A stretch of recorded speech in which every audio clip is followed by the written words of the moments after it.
Sir Shri द्वारा विशेष संदेश, your path to profound transformation.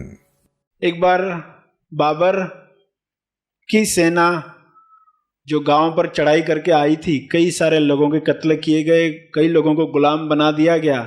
तो गुरु नानक भी उसी गांव में थे। देखो, कोई यात्रा में निकला है तो रास्ते में क्या होगा कुछ पता नहीं है, क्या सुविधा होगी कुछ पता नहीं है, मगर वहां कैसा साहस था कि कहीं पर भी प्रभु लेकर जाए, वाहे गुरु कहीं पर भी लेकर जाए, जो रोल है बॉडी का वो होगा।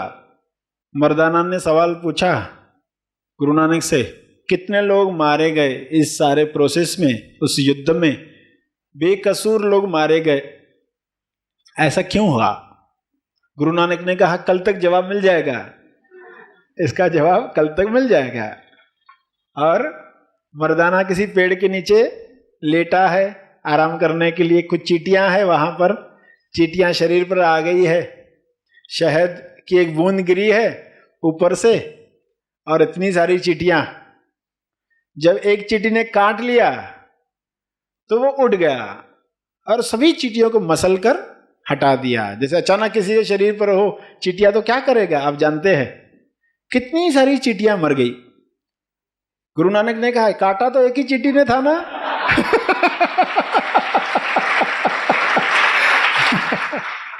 एक ही चींटी ने काटा मगर तुमने कितनों को मार डाला।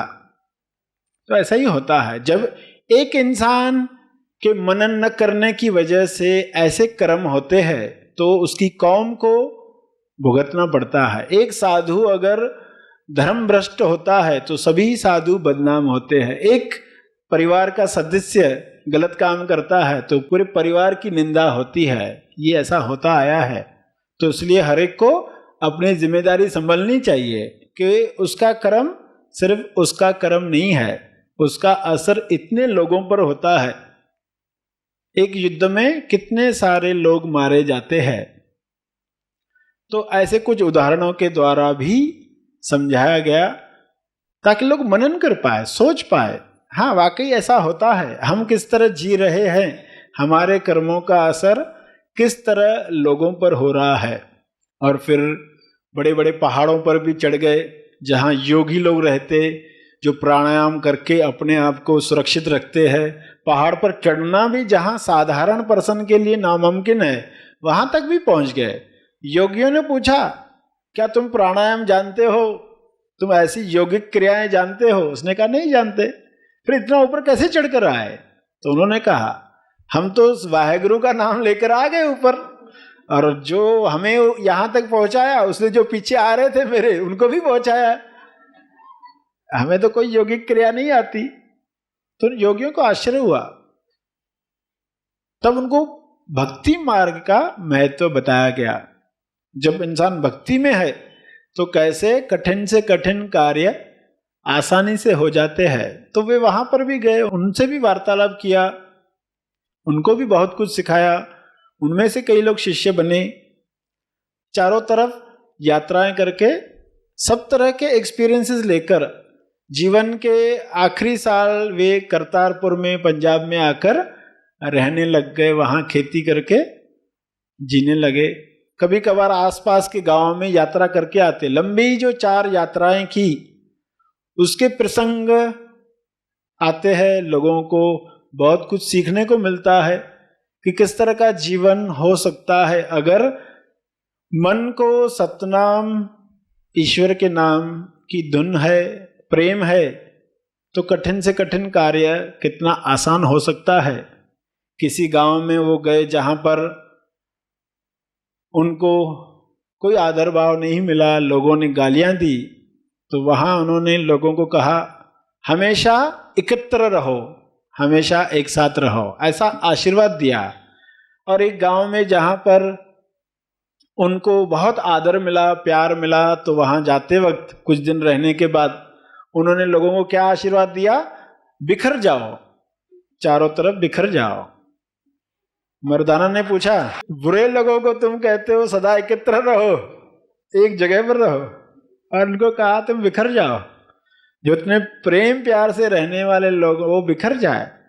समझाने पर पता चला कि गुरुजी ने ऐसा क्यों कहा। जो लोग बुरे हैं, गाली गलौज करने वाले हैं, नफरत रखने वाले लोग हैं, ये अगर बिखर गए चारों तरफ विश्व में तो नफरत ही फैलाएंगे।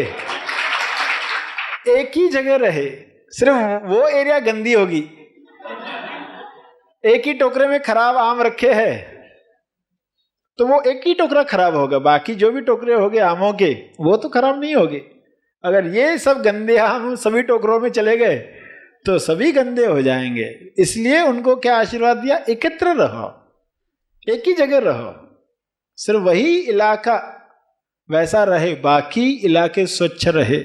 ऐसे लोग नफरत बाहर न फैला पाए, इसलिए वैसा आशीर्वाद दिया गया। और जो इतने अच्छे लोग हैं, ये लोग जहां पर भी जाएंगे भाईचारा ही फैलाएंगे, लोग आनंद ले पाएंगे, इनकी वजह से सीख पाएंगे प्रेम क्या होता है। ये लोग बिखर जाए जब कहा गया, क्योंकि ये लोग कहीं पर भी जाएंगे तो भक्ति युक्त रिस्पॉन्स ही दे पाएंगे। उनको देखकर लोगों को पॉसिबिलिटी, संभावना पता चलेगी कि ऐसा भी जीवन हो सकता है। तो ऐसे कई उदाहरण आए। पहले इलॉजिकल लगा, मगर बाद में पता चला कि वह लॉजिकल था, तर्क संगत था, अतर्क नहीं था। पूछने पर, बताने पर रहस्य खुलते हैं, मनन करने पर रहस्य खुलते हैं।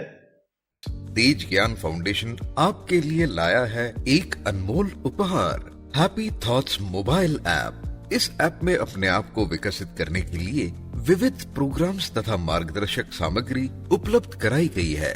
तो आइए ज्यादा समय न गवाते हुए हैप्पी थॉट्स मोबाइल ऐप को आज ही डाउनलोड करें। तुरंत डाउनलोड करने के लिए दी गई लिंक पर क्लिक करें। अधिक जानकारी के लिए संपर्क करें।